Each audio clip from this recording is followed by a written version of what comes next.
Session 4, Your Subconscious Powerhouse. In order to unlock your full potential, it's absolutely essential that you understand the relationship between the conscious and the subconscious mind. There are thousands of books have been written on this subject. There's tremendous complexities. There's references to the conscious and the subconscious, especially the subconscious, throughout all of human history. The subconscious is often called the powerhouse of your being. And we're going to talk about how you affect the subconscious more as we go through this program. But let's start off talking about the relationship between the two minds and what you can do to begin controlling and changing the programming within the subconscious. The conscious and the subconscious minds are very beautifully designed by a master designer, if you know what I mean, in that they have very separate functions and they work perfectly in tandem with each other. Probably a good way to illustrate it is to say this is the conscious mind and this is the subconscious mind. Actually, the conscious mind does about 10% of your thinking. It's responsible for about 10% of your conscious awareness, and the subconscious mind is at least 90% or more. When we talk about human potential and unlocking human potential, we mean unlocking the vast capacity or power of the subconscious. So what does the conscious mind do? Well, the conscious mind has certain specific functions. First of all, the conscious mind is objective. The conscious mind can look at the world clearly, if you like, with clarity, and think about it analytically, objective by meaning without emotion. Second of all, the objective mind, or the conscious mind, is rational. And it is also discriminating. These are three of the qualities. In other words, it can discern the differences between truth and falsehood. It can analyze. It is sort of like the mathematical or unemotional part of the brain. The conscious mind has four major functions. The first function is that the conscious mind identifies incoming data. Now, incoming data can come from a variety of different sources. It can be thoughts that you have, or it can be things that are happening to you in the external world.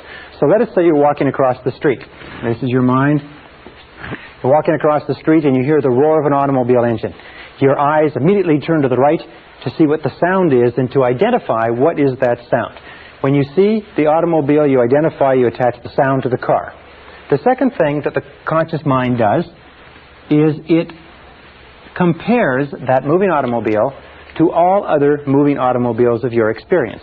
Now, if you live in a big city like New York, when you see a car and you compare that moving automobile with other cars, you've seen 100,000, maybe 1 million cars moving, and your reflexes are very, very sharp. If you live in a country that doesn't have very many automobiles, chances are when you see a moving vehicle, your reflexes will be very, very slow. The comparison is done by, if you like, making a quick inspection into the subconscious and checking every single previous experience that you've had with moving cars. As that is done, as the comparison is done, you instantaneously get a response back. As a matter of fact, it is said that the subconscious functions at about 30,000 times the speed of the conscious mind, in that you can just have one glance, hear one noise, or think one thought in the conscious mind, and you can instantly trigger a reaction that might take an enormous amount, hours and hours of evaluation if you were to do it consciously. The third function of the conscious mind is that it analyzes. Once it has a response back in its comparison, it analyzes the situation. You're walking across the street, you hear the sound of the automobile engine, you turn eyes right, you see the car moving down at you. Your comparison tells you that that car is moving at a speed of 50 miles an hour, and it will be where you are in 1 second unless you move. So you now analyze and you say, what do I do? Should I move or not? And if the answer is yes, what you do is you move. And that takes us to the fourth function of the conscious mind, which is to decide. The conscious mind decides what to do after the analysis. It says yes or no. The conscious mind functions like a binary computer. It is always saying yes or no to incoming information. And the conscious mind can only hold one thought at a time. Now, this is really amazing, as you're going to see. It's really a brilliant structure. So you're walking across the street, you hear the sound, you look to the right, you see the car moving. The comparison says that that car is moving on you. The analysis of the moving car says you've got to get out of the way. So you say, do I move, yes or no? Answer, yes. Do I move forward, yes or no? Answer, no. Do I move backward, yes or no? And as soon as you say, yes, I move backward, and you convey this word yes to the subconscious mind instantly triggers all the muscles, all the nerves, all the sinews, all the tissues to move yourself back out of the way. You don't have to sit there and think, well, should I move my right foot first? Should I move my left foot first? All you do is send a signal to the conscious mind, backed by a charge, if you like, or a detonation of emotion. And the stronger the emotion, the more instantaneously the subconscious responds to your command. The subconscious is activated by emotion.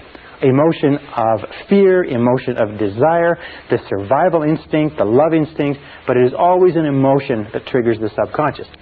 Okay, what are some of the features of the subconscious mind? The subconscious mind is like a massive data bank.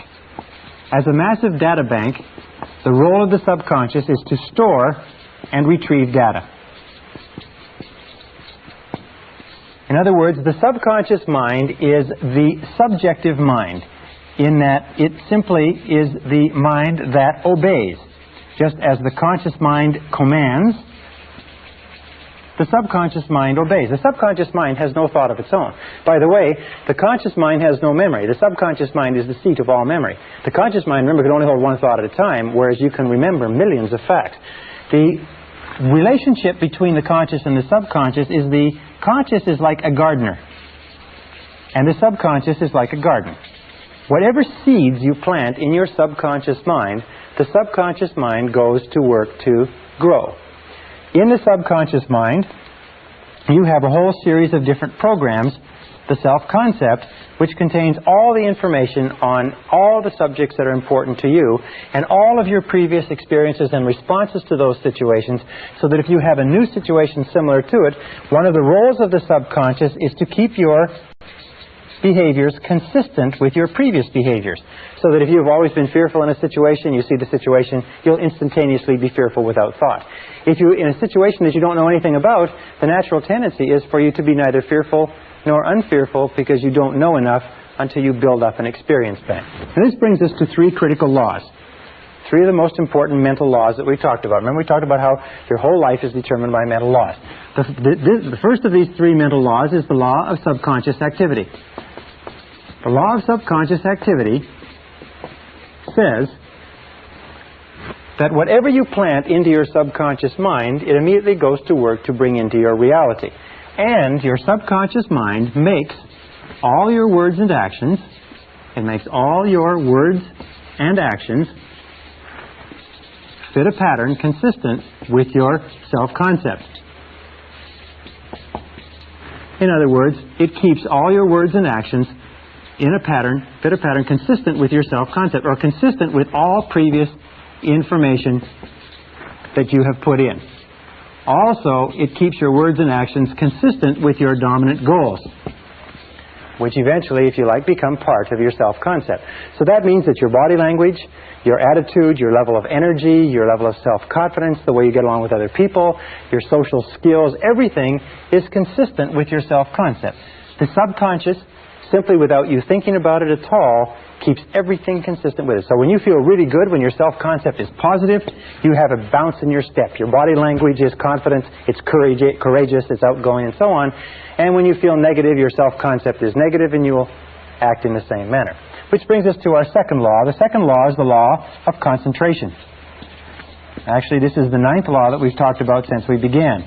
The law of concentration is very, very, very important. It's so important, as a matter of fact, each of these laws is so important in their place as to be enough in themselves to control your destiny. The law of concentration simply says this. It says that whatever you dwell upon grows. Whatever you dwell upon grows. Whatever you think about over and over again grows in your reality. It's very simple. I used to do a course on creative thinking, and the way that you explain it is you imagine that this is the total mental capacity that you have. And when you send a thought into this, it takes up this amount of space, and all the rest of the mental capacity is used to, this is your thought, is used to think about all of the other things in your mind. But the more you think, from the conscious down to the subconscious, the more of your mental capacity is committed to thinking about this one idea. until you reach a point where if you dwell upon something consistently, you reach a point where you think of nothing else. And as you think of nothing else, you begin to set up this vibratory field.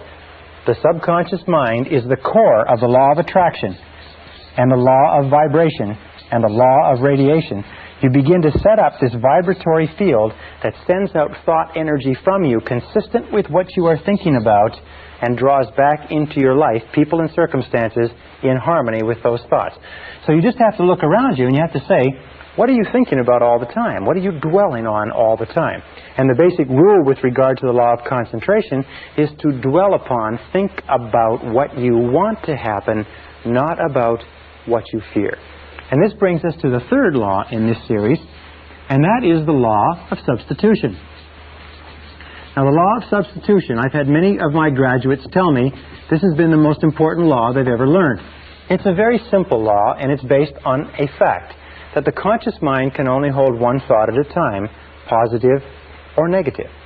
If you want to get rid of a negative thought, the mind is not like a vacuum. It doesn't stay empty. If you want to get rid of a negative thought, you have to knock it out, if you like, with a positive thought. Is that you can replace one thought with another. You can replace one thought with another.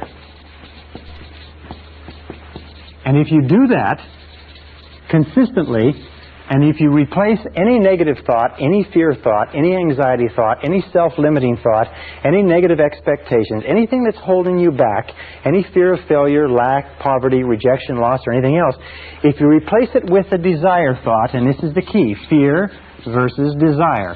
If you keep your mind on what you want and keep it off of what you don't want, as you dwell on your desire, your fears diminish and get smaller.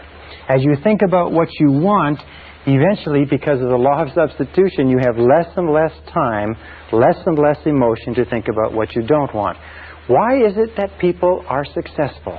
It's simply this. In the Bible it says, to them that hath shall more be given, and from him who hath not, even that which he hath shall be taken away.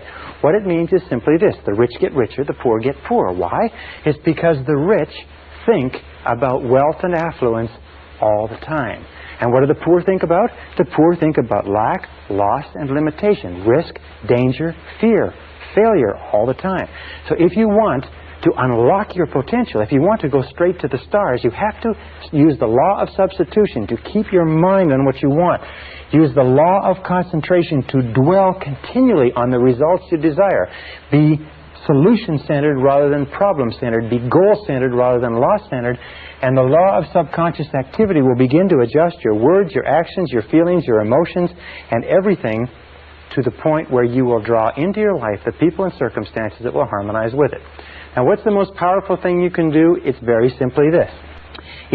Success begins with taking purposeful, systematic control of the content of your conscious mind. Purposeful, systematic control of the content of your conscious mind. Everything comes back to the law of control, as we talked about at the very beginning. Purposeful, systematic control is best taken by saying over and over again, I like myself. I like myself. I like myself. I like myself. When you repeat, I like myself, or better, I love myself over and over again, you drive this thought into the subconscious mind. More and more you think of yourself in positive terms. More and more you push out thoughts of inferiority, negativity, fear, failure, rejection, and so on. More and more you reprogram all previous data in your subconscious computer so that it is consistent with high self-esteem, personal effectiveness, and excellent personal performance. Is that the key to your success in life is to use the power of your subconscious mind to program it with thoughts, words, pictures, ideas, and feelings consistent with high performance, and keep your mind on what you desire and off of what you fear. Remember, the only thing in the world you can control is your thinking. The only thing in the world you can control are your conscious thoughts, and if you will do that, everything else will become possible for you.